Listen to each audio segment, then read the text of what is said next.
नमः श्रीवर्धमानाय निर्धूतकलिलात्मने सालोकानां त्रिलोकानां यद्विद्यादर्पणायते श्रीमत्परमगम्भीर सद्वादामोघलाञ्छनं जियात्रैलोक्यनाथस्य शासनं जिनशासनम्।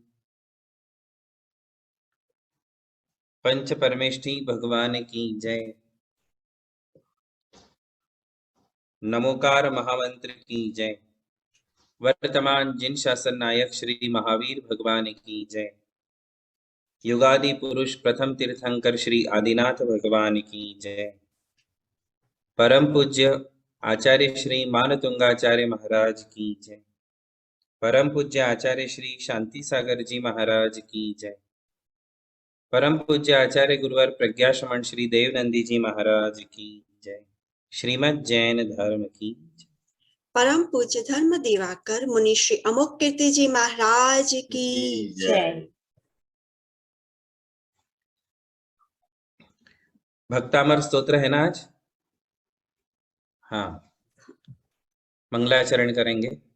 भक्तामर प्रणत मौलिमणि प्रभाणा मुद्योतकं दलितपापतमोवितानम् सम्यक् प्रणम्य जिनपादयुगं युगादा वालम्बनं भवजले पततां जनानाम् यः संस्तुतः सकलवाङ्मयतत्त्वबोधा दुद्भूतबुद्धिपटुभिः सुरलोकनाथैः स्तोत्रैर्जगत्त्रितयचित्तहरैरुदारैः स्तोष्ये किलाहमपि तं प्रथमं जिनेन्द्रम्।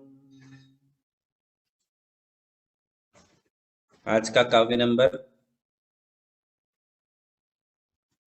35।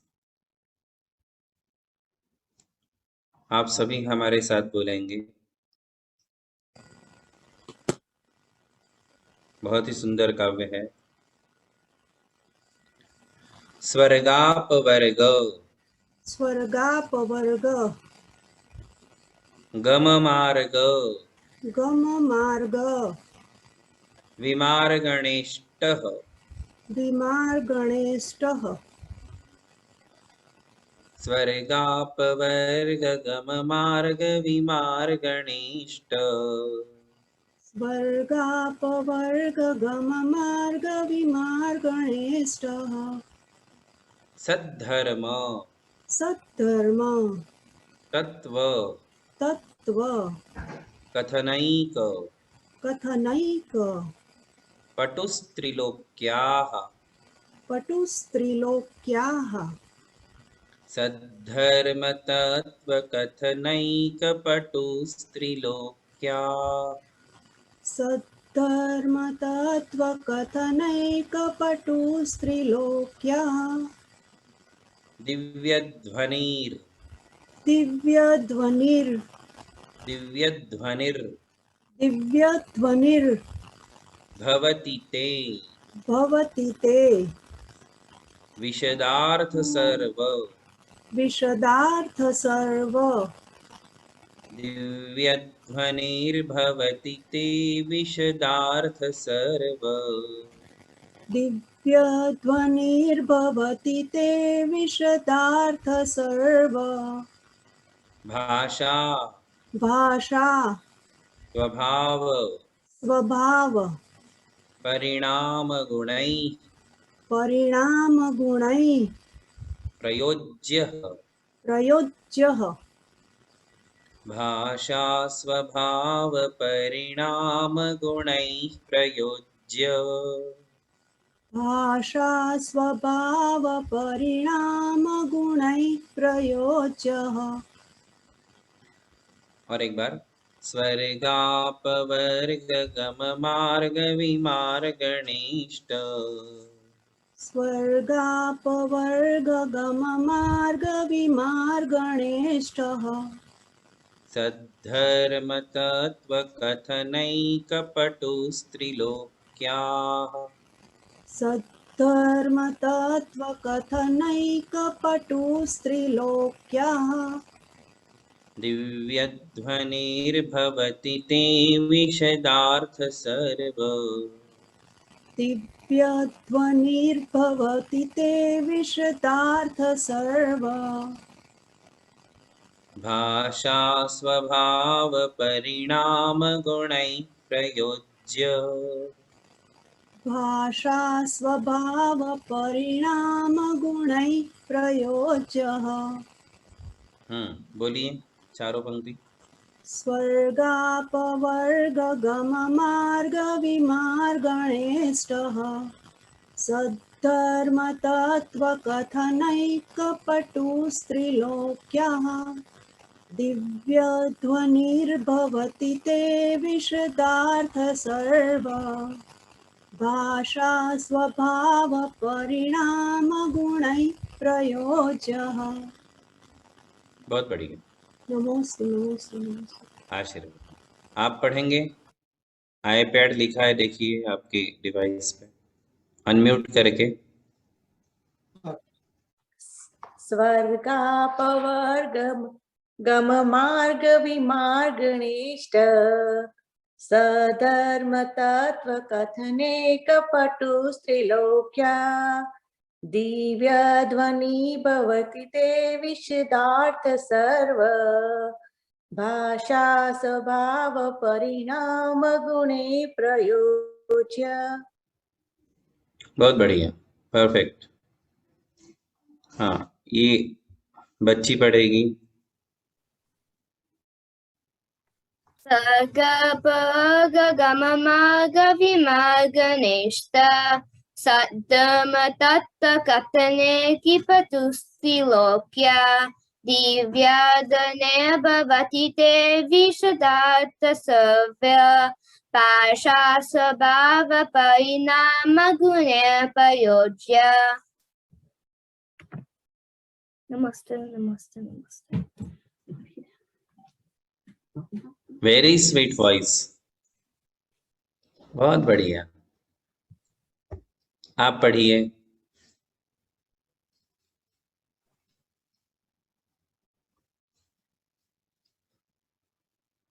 नमस्ते गुरुदेव। जी पढ़िए। स्वर्गापवर्ग गम मार्ग विमार्ग श्रेष्ठा नेष्ट, विमार्गणेष्ट, विमार्ग श्रेष्ठ नहीं विमार्गणेष्ट, न विमार्ग गणेष्ठ सधर्म तत्व कथनीक पटुस्त्रिलोक्या दिव्याधनिर्भति ते विशदार्थ सर्वा भाषा स्वभाव परिणाम गुणे प्रयोज्य। बढ़िया बढ़िया। कहाँ से है आप? इंडिया से कि बाहर से? नहीं गुरुदेव, मैं अमेरिका से ही हूँ। अच्छा, नमस्ते गुरु। जी जी जी, आशीर्वाद। नमस्ते गुरुदेव, नमस्ते। हाँ, आप प्रोफेसर क्या लिखा है? सुभाष। नमस्ते गुरुदेव।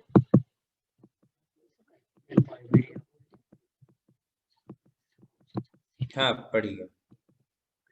स्वर्गापवर्गममार्ग विमार्ग श्रेष्ठ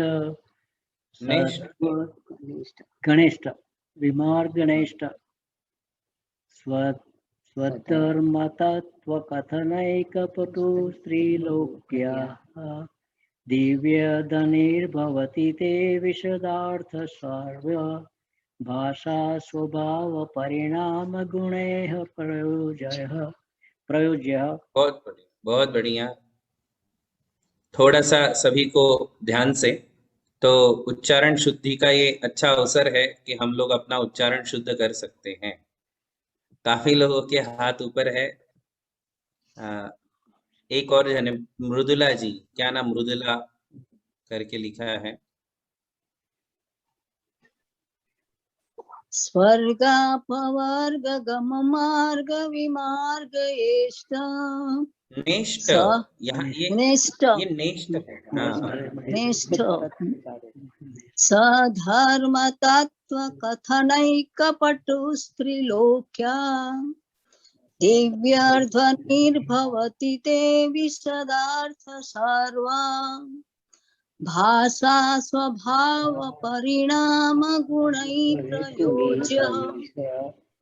जी माना तो हाथ में कि आपके गुजराती में कुछ है क्या ऐसा जो न की जगह श लिखा हो? नहीं, मतलब प्रिंटिंग मिस्टेक हो सकती है, लगभग लोग यही मिस्टेक कर रहे हैं। विमार गणेष्ट है ना, श्रेष्ठ नहीं है, नेष्ट है। तो लीजिए इस काव्य को हम समझेंगे, बहुत ही बढ़िया काव्य है। और ये दिव्य ध्वनि नाम का जो प्रातिहार्य है उसका वर्णन यहाँ चल रहा है।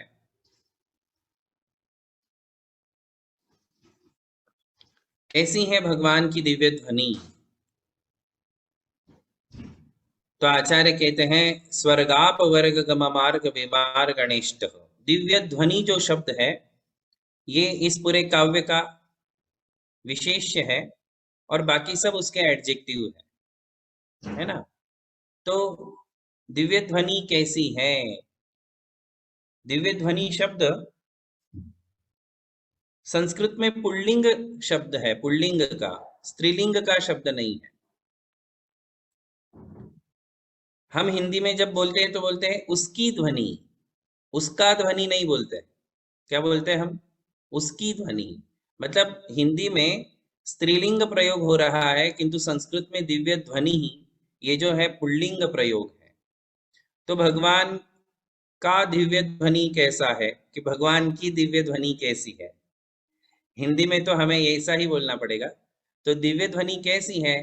तो कहते हैं यहाँ 3 विशेषणों से विशिष्ट है, 3 एडजेक्टिव दिए हुए हैं दिव्य ध्वनि की विशेषता बताने के लिए।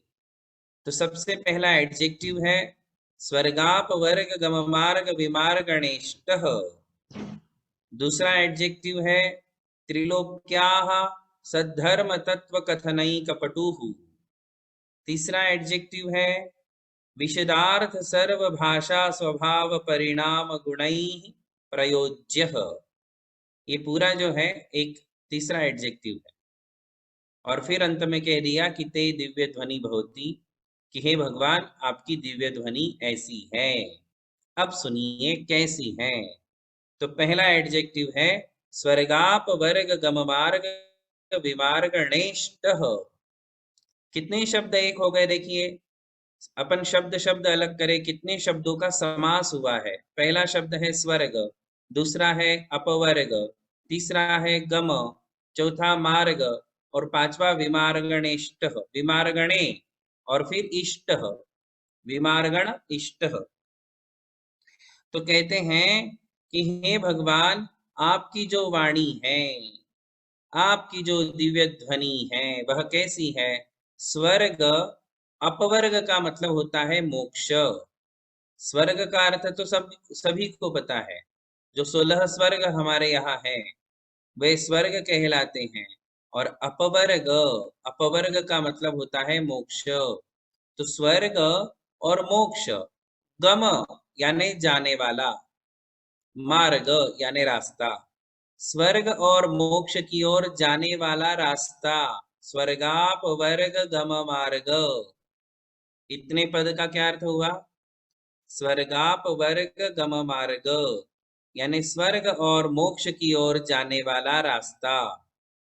उस रास्ते के विमार्गणेष्ट, उस रास्ते, वो जो रास्ता है उस रास्ते को विमार्गण यानी खोजना। सभी लोग खोज रहे हैं ना कि कौन सा रास्ता है जिससे मेरी अगली गति अच्छी हो, कौन सा रास्ता है जो स्वर्ग की ओर जाता है ना। वो कोई डामर का या सीमेंट का रास्ता तो है नहीं, दिखने वाला तो है नहीं, कोई आंखों से दिखने वाला रास्ता तो है नहीं। वो रास्ता यानी धर्म है ना। वो रास्ता कौन सा है? केवली प्रणीत धर्म का रास्ता है। तो भगवान ने हमारे लिए वो मार्ग दिखाया। या फिर भगवान की दिव्य ध्वनि कैसी है? तो कहते हैं स्वर्ग और मोक्ष की ओर जाने वाले रास्ते को खोजने में हमारा हेल्प करने वाली है ना, हमको हेल्प करती हैं, सहायता करती हैं।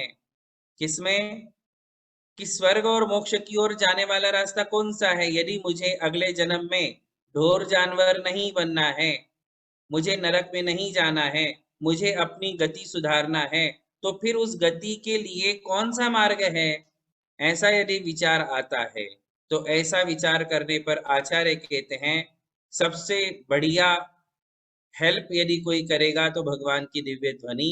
आपको ज्यादा मेहनत नहीं करनी पड़ेगी, भगवान ने अपनी दिव्य ध्वनि में ये सारे रास्ते हमारे लिए दिखा दिए हैं, आपको सिर्फ चलना है ना, चलना है। देखो, रास्ता बनाना और फिर चलना कठिन काम है, किंतु बने हुए रास्ते पर चलना सरल काम है।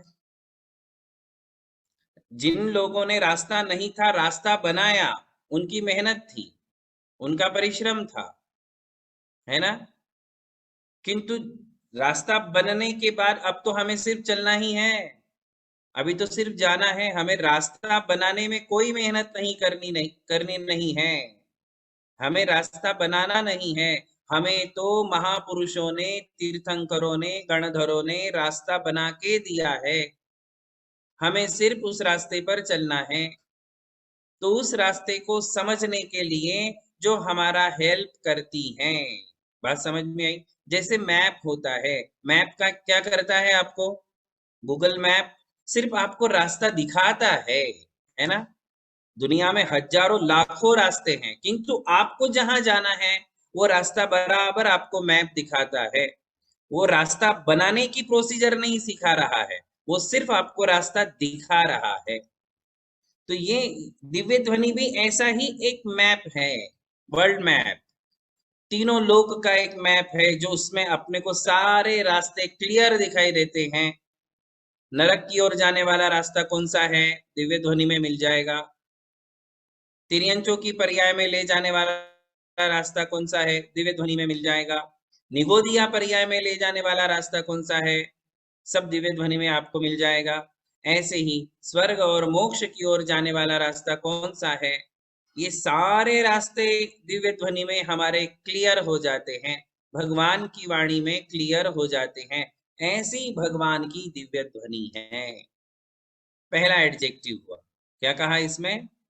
कि तीनों लोक में स्वर्ग, नरक, तिर्यंच, यहाँ तो स्वर्ग और मोक्ष की बात कही है, किंतु हमें वो रास्ते भी क्लियर दिखाई देते हैं कि यदि मैं इस रास्ते से गया तो मुझे कुत्ते की पर्याय में जाना पड़ेगा, या फिर मुझे मछली की पर्याय में जाना पड़ेगा, या फिर उड़ने वाले कीड़ों की पर्याय में जाना पड़ेगा, या फिर एक जगह खड़े रहने वाले पेड़ों की पर्याय में जाना पड़ेगा। ये रास्ते इधर भी जाते, ये रास्ते भी क्लियर दिखाई देते हैं दिव्य ध्वनि में, सबके क्लियर हो जाता है कि कौन सा रास्ता कहाँ जाने वाला है और मुझे कहाँ जाना है।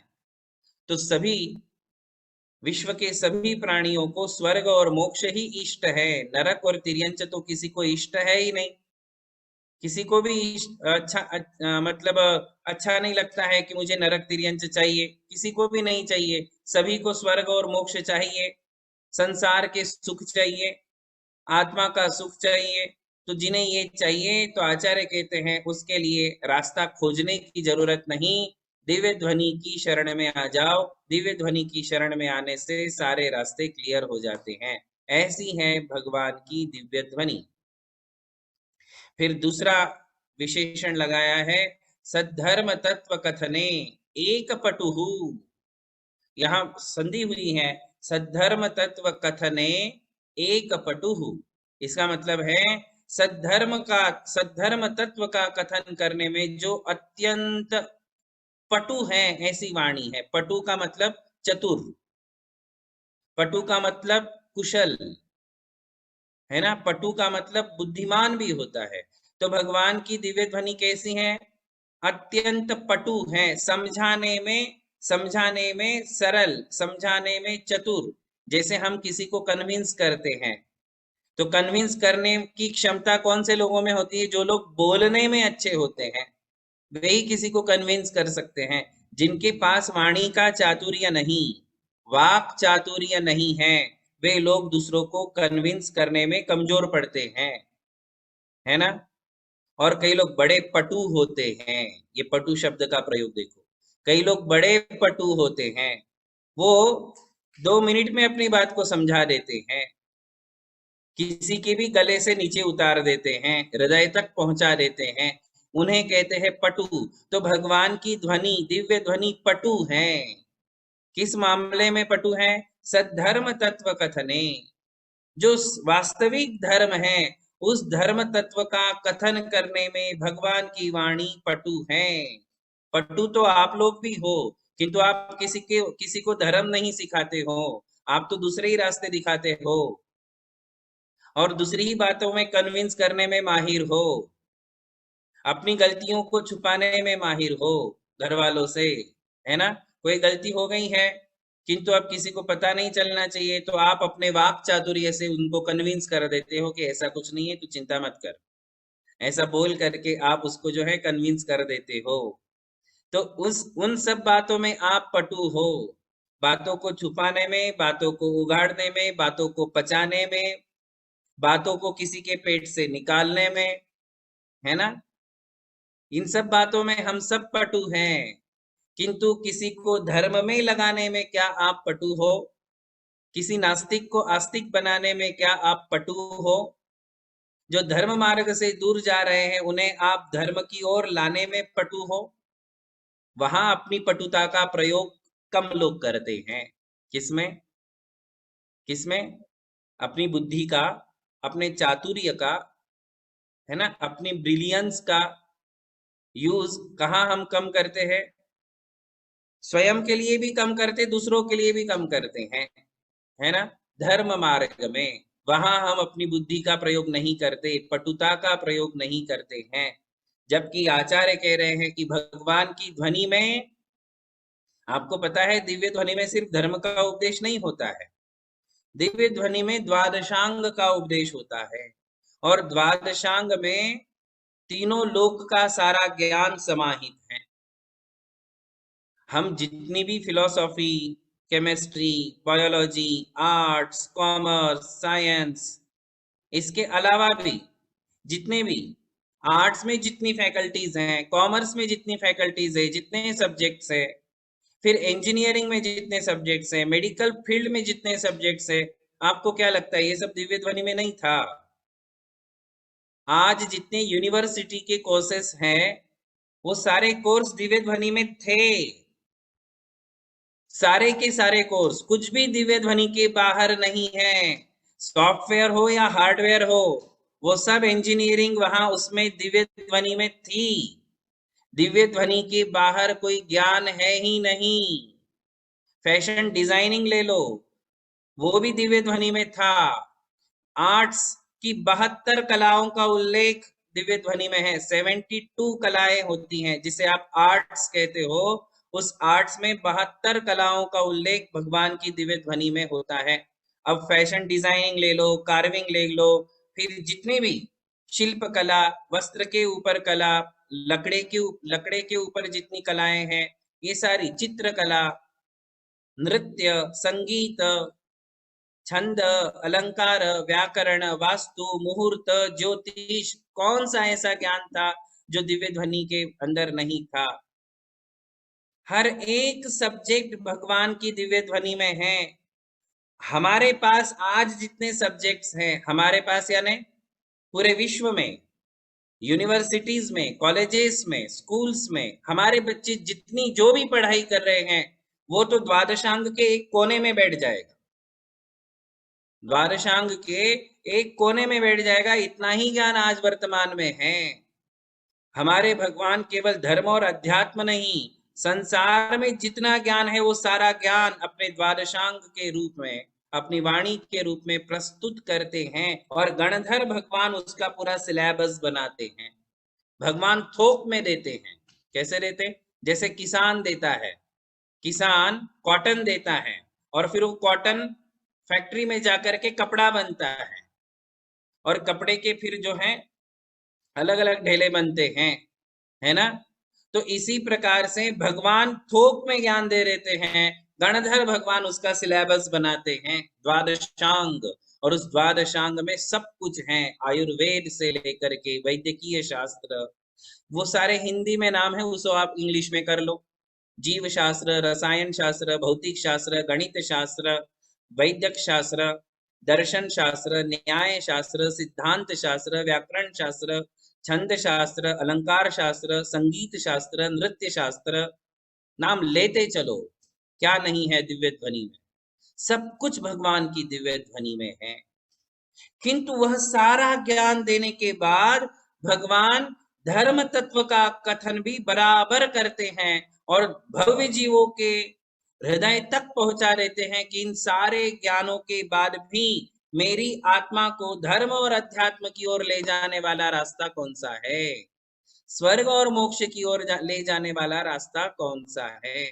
तो सद्धर्म तत्व कथने एक पटुहु, एक क्यों लगाया पटु के साथ, क्योंकि भगवान की दिव्य ध्वनि जैसी क्षमता संसार में और किसी के पास नहीं। अपने आप में वह एक ही दिव्य ध्वनि है, एक पटु, एकमात्र ऐसी है जो बराबर धर्म तत्व को भव्य जीवों के लिए समझा देती है। तो त्रिलोक्याः, त्रिलोक्याः का मतलब है तीनों लोक के भव्य जीवों को। तो हम उल्टा कर देंगे, त्रिलोक्याः सद्धर्म तत्व कथनैक पटुहु, तीनों लोक के प्राणियों के लिए सद्धर्म तत्व का कथन करने में जो अत्यंत चतुर है, पटु है, ऐसी दिव्य ध्वनि है। और फिर तीसरा एडजेक्टिव दिया है, विशदार्थ सर्व भाषा स्वभाव परिणाम गुणै प्रयोज्य। कैसी है भगवान की दिव्य ध्वनि? बोले जब वहां श्रोता बैठते हैं 12 सभाओं में, वहां असंख्य श्रोता बैठे हुए हैं, संख्यात मनुष्य हैं, संख्यात तिर्यंच है और असंख्यात देव देवियां हैं। तो वहां असंख्य श्रोता बैठे हुए हैं पूरे समूह शरण में भगवान का उपदेश सुनने के लिए। तो सबकी भाषाएं अलग हैं, तिर्यंचों की भाषा अलग है, मनुष्यों में सबकी मनुष्यों की भाषा अलग होती है। कोई गुजराती बैठे हैं वहां, कोई मराठी बैठे हैं वहां, कोई कन्नड़ वाले बैठे, कोई तमिल वाले बैठे, कोई मलयालम भाषा वाले बैठे, कोई तेलुगु वाले बैठे हैं, कोई उड़िया वाले बैठे हैं, कोई पंजाबी बैठे हैं, है ना, कोई हिंदी, कोई मारवाड़ी। इस प्रकार जो है नाना प्रकार की भाषा वाले लोग वहां बैठे हुए, सबकी एक भाषा तो हो नहीं सकती, सबकी अपनी अपनी भाषा होगी, है ना। तो वहां सब भाषा वाले श्रोता बैठे, और तिर्यंचों की, ढोर जानवरों की कौन सी भाषा होती है हमें नहीं पता, किंतु उनकी अपनी भाषा होती है। तो आचार्य कहते हैं भगवान की दिव्य ध्वनि कैसी है? विशदार्थ, सबसे पहले अत्यंत स्पष्ट है, क्लियर है। मेरा आवाज आपको क्लियर आ रहा है? बराबर क्लियर आ रहा है? ये क्लैरिटी तो बहुत कम है, वहां इससे भी सुपर क्लैरिटी होती है ना, एकदम सुपर्ब क्वालिटी होती है, क्लैरिटी होती है, क्लियर सुनाई देता है। क्यों ऐसा कह रहे? क्योंकि समूह शरण बहुत लंबा चौड़ा है, किलोमीटरों में फैला हुआ है। कितने भी दूर श्रोता बैठा हो, भगवान की वाणी यूं सुनते हैं कि बिल्कुल मेरे नजदीक बैठ करके कोई सुना रहा हो, इतने अच्छे से स्पष्ट रूप से सुनते हैं। इसलिए विशद यानी स्पष्ट, अर्थ यानी अर्थ को समझाने वाली, और अपने विशद अर्थ के द्वारा सर्व भाषा स्वभाव परिणाम गुणैः प्रयोज्य, सभी प्रकार की भाषाओं में स्वभाव से ही परिणमन करने वाली है। स्वभाव का मतलब क्या हुआ? स्वभाव से, अपने आप, कोई इसको चेंज करने वाला वहां नहीं है, कोई सॉफ्टवेयर्स लगे हुए नहीं है। ऐसा कहते हैं कि लोकसभा में, विधानसभा में, वहां सब सॉफ्टवेयर लगे हुए हैं, सब लोग अपनी अपनी भाषाओं में वहां सुनते हैं, किंतु भगवान के समूह शरण में ऐसे किसी भी तांत्रिक प्रयोग नहीं है, किसी भी प्रकार की टेक्नोलॉजी का यूज नहीं हुआ है। किंतु भगवान जब बोलते हैं तो किलोमीटर में बैठे हुए जो श्रोता है वो बिल्कुल स्पष्ट रूप से अपनी भाषा में भगवान की वाणी को सुनते हैं। क्यों? क्योंकि भगवान की भाषा सर्व भाषा स्वभाव, सर्व भाषाओं में परिणमन करने का उसका स्वभाव है, नेचर है भगवान की वाणी का। परिणाम यानी परिणमन करने का गुण है उसमें, गुणई ही, उस गुण से वो है प्रयोज्य, जोड़ने वाली है, जुड़ी हुई है। बात समझ में आ रही सबको? सार क्या निकला कि भगवान की दिव्य ध्वनि सबको अपनी अपनी भाषा में क्लियर सुनाई देती है और अर्थ भी समझ में आता है। ऐसी भगवान की जो है वाणी है। तो ऐसे तीन विशेषण यहाँ दिए हुए हैं। यहाँ यदि हम देखें तो देवकृत 14 अतिशय होते हैं और केवल ज्ञान के 10 अतिशय होते हैं, ऐसा कहा है। एक बात बता रहा हूं आपको, जिनको पता होगा उनके लिए समझ में आएगा। फिर भी मतलब कहीं कहीं ऐसा कहते हैं कि भगवान की वाणी को सब भाषाओं में परिणमन कराना और सबको बराबर सुनने को मिलना, इसमें देवलोगों का रोल है। देवकृत अतिशय में लिया है, सार्वार्ध मागधीया भाषा मैत्री च सर्व जनता विषया, ऐसा कह करके कई आचार्यों ने ये कहा है। किंतु धवलाकार वीरसेन आचार्य कहते हैं केवल ज्ञान के 11 अतिशय हैं और देवों के 13 ही अतिशय है। ये एक अतिशय को भगवान के केवल ज्ञान में मिला दिया है धवला जी में, और उन्होंने कहा कि देवों का कोई रोल नहीं है, देव कुछ नहीं करते हैं। भगवान की वाणी में वो स्वाभाविक परिणमन करने की शक्ति है, गुण है कि वो सभी को अपनी अपनी भाषाओं में सुनाई देती है। ये भगवान के केवल ज्ञान का अतिशय है। बात समझ में आ रही? जैसे एक अतिशय मैंने आपको बताया था, क्या बताया था कि समोशरण गोल है और चारों दिशाओं में श्रोता बैठे हुए हैं, किंतु भगवान तो एक ही तरफ मुंह करेंगे, भगवान तो एक ही है, या तो उनका ईस्ट की ओर फेस होगा या तो नॉर्थ की ओर फेस होगा। तो एक भगवान होते हुए भी केवल ज्ञान का ऐसा अतिशय है कि जो जिस दिशा में बैठा है वहां से उसको भगवान ऐसे नजर आते हैं जैसे मेरे सामने बैठे हो। भले समझ लीजिए कि कोई दक्षिण में बैठा है, पश्चिम में बैठा है, वो भगवान को देख रहा है, भगवान का फेस तो ईस्ट की तरफ है, किंतु भगवान की पीठ नहीं दिखाई देती है, भगवान साक्षात दिखाई देते हैं। ये केवल ज्ञान का अतिशय है। ऐसे दिखेंगे कि ऐसे बिल्कुल सामने बैठे हो, आप किसी भी दिशा में बैठ जाओ, ऐसे आप अब किसी भी दिशा में बैठ नहीं सकते। वहां समूह शरण में वहां मनमानी नहीं चलती है, वहां तो जिनके जहां कोठे हैं फिक्स है, उसी कोठे में उसी सभा में जाकर के बैठना है। किंतु वहां बैठने के बाद भी भगवान सामने नजर आते हैं। भगवान किसी दिशा में मुंह कर ले सबको सामने नजर आएंगे, इसे कहते हैं अतिशय। क्या कहते हैं? अतिशय। ये केवल ज्ञान का अतिशय है। ऐसे ही वीरसेन स्वामी कहते हैं कि भगवान की दिव्य ध्वनि सभी भाषाओं में जो परिणमन करती है, इसमें भगवान का ही अतिशय है, केवल ज्ञान का ही अतिशय है। तो ये तीन विशेषताएं बता दी। फिर एक बार देख लीजिए समरी के रूप में कि स्वर्ग और मोक्ष को जाने वाले रास्ते को जो क्लियर हमारे लिए दिखा देती है, ऐसी दिव्य ध्वनि। फिर दूसरी बात कही कि तीनों लोक के प्राणियों को सद्धर्म तत्व का कथन करने में, समझाने में जो अत्यंत चतुर है, ऐसी भगवान की वाणी। और सभी भाषाओं में परिणमन करने का जिसमें गुण है, ऐसी भगवान की वाणी। ते दिव्य ध्वनि ही भवती, हे भगवान आपकी दिव्य ध्वनि इस प्रकार की है। इस प्रकार मानतुंगाचार्य जी ने यहाँ भगवान की दिव्य ध्वनि का वर्णन करते हुए भगवान की स्तुति की है। तो यहाँ ये काव्य पूर्ण होता है। बोलिए आदिनाथ भगवान की। परम पूज्य धर्म दिवाकर आश्रमार्ग प्रभावक मुनि श्री अमोघ कीर्ति जी महाराज की जय। युगल मुनि महाराज की जय। नमोस्तु महाराज जी, नमोस्तु महाराज आशीर्वाद जी। है। नमोस्तु नमोस्तु नमोस्तु महाराज।